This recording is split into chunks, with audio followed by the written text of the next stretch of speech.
A title: Undue Influence.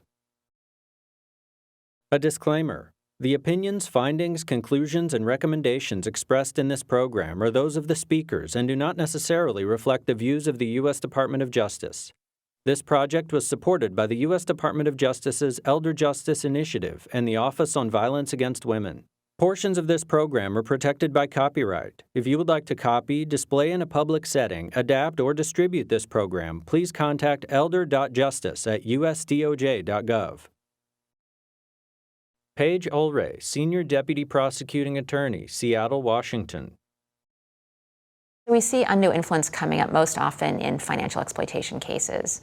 And it's a situation where a perpetrator basically gains control over the victim through doing things like isolating them from their family and their friends and their community, depriving them of the things that are meaningful to them in their lives, threatening them sometimes, undermining their confidence, really working to create an extreme dependence of the victim on the perpetrator. So then they start asking the victim for money and asking them for assets of the victim. And the victim very often says yes, because they are under the undue influence of the perpetrator. So as prosecutors, we look at those cases and we say, can we show that this victim didn't truly consent to give the perpetrator their money? Can we show that the victim acted out of undue influence versus out of true consent? And if we have enough evidence to show that the victim really didn't truly consent to that transaction, we can prosecute it.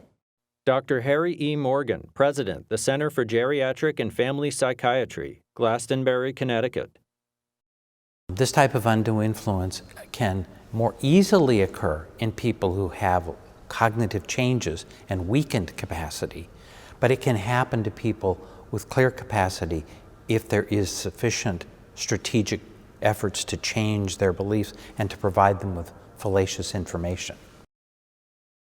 And are there times in people's lives or certain types of people who might be more susceptible, who have capacity but might be more susceptible to undue influence? There are a number of issues that can occur in somebody with full cognitive capacity, wherein they are vulnerable and weakened. Those would be times of grieving, emotional loss, loss of a relationship, serious medical illness, any number of things that weaken my sense of personal strength and identity could be preyed upon by somebody else who thereby tries to meet my needs, but for their purpose.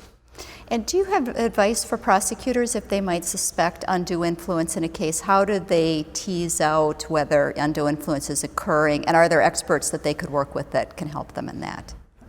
It is something that the prosecutors must always be aware of, as do physicians who are evaluating. Many times something doesn't fit together in the story. Dramatic shifts of values, beliefs on the part of an apparently capable person would suggest something is going on that is suspicious. We also will look to understand what parties gain on decisions that are made by a person who has an apparent capacity.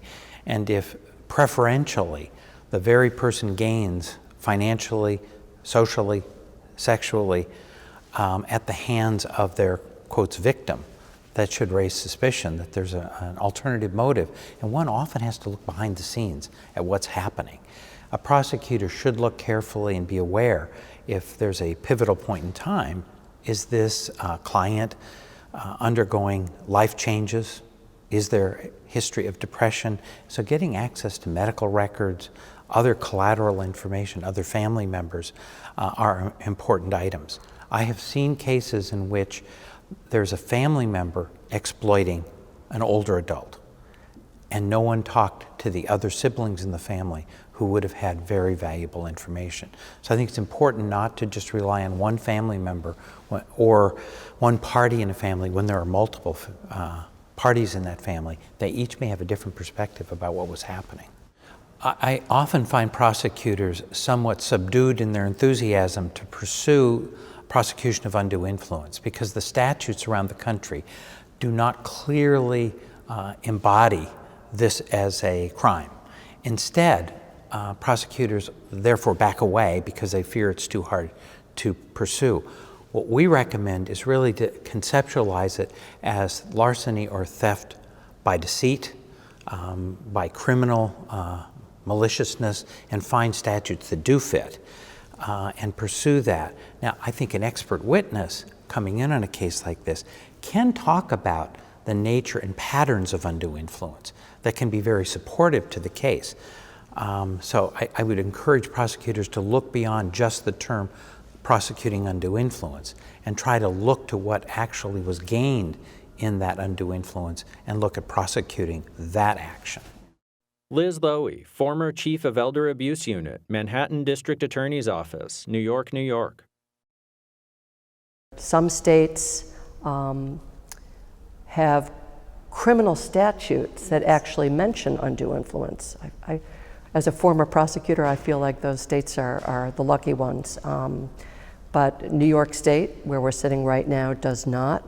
And so I've had trials where the judge has warned me, don't use the words undue influence because it's going to be too prejudicial to the jury. But then we've checked with the judge, and it's okay to talk about the facts that actually comprise the undue influence, and we could use that to prove the theory of our case, which might be a theft by deception, like larceny by false pretenses, or to show the relationship between the abuser, I should say alleged exploiter, and the victim, and that's what we do.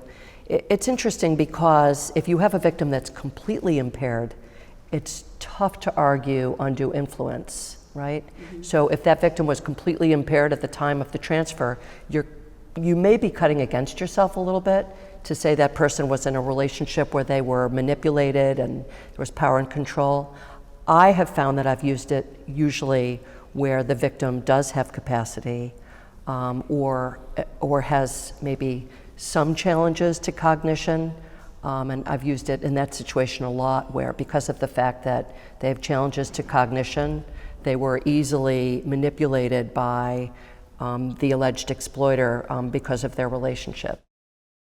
Paul Greenwood, Deputy District Attorney, San Diego, California. I have to be creative.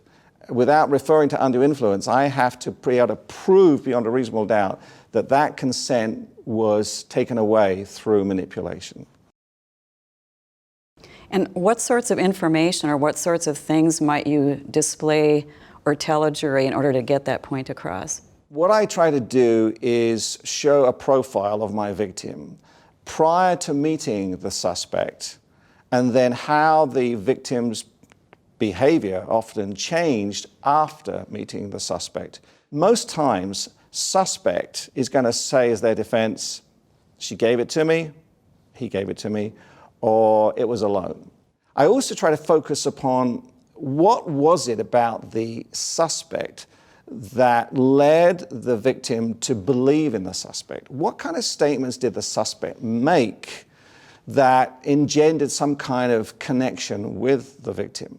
And I often find that the suspect has just out and out lied to them. Is a capacity evaluator able to explain undue influence and assess whether undue influence has happened in a specific case? An evaluator it can lend, I think, very important information. There are cases in which when I have an individual alone, they signal to me undue influence. They may do that very subtly. They may, by emotional distress, when I bring up certain topics that warrant me to explore further. When I'm doing an evaluation, I want to know, again, who brought the patient to my office. Is this the person who's going to derive some benefit? Is this the person who arranged for them to see an attorney of their choosing? So there's collateral information, but really the emotional tone of the person is important. And I do, again, underline how strongly important it is to have the evaluation occur absent anybody who may be influencing them. And only then do we get more candid appraisals. I recently had someone who, there's not much question in protective service mind, my mind actually, that they're being exploited. And yet in the presence of that patient, their exploiter said to them, you know he's going to trick you to give him his answer. And it was very clear that there was undue influence. She then was escorted out by the police, and at the end, he said, no, she's fine, everything's fine, everything's fine. And I said, would you like someone else to manage your money? And he said, yes. Yeah. So one has to look at very subtle things in a psychiatric assessment. Yeah.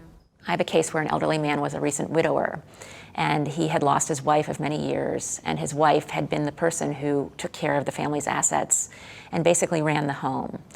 He had a mild developmental disability, and he'd also had a number of physical ailments in his life that made him quite vulnerable. So when his wife died, he was bereft, and he was very much alone in life. And a woman who was about 20 years younger than him met him, knew he had significant financial assets, and convinced him very quickly to move in with her.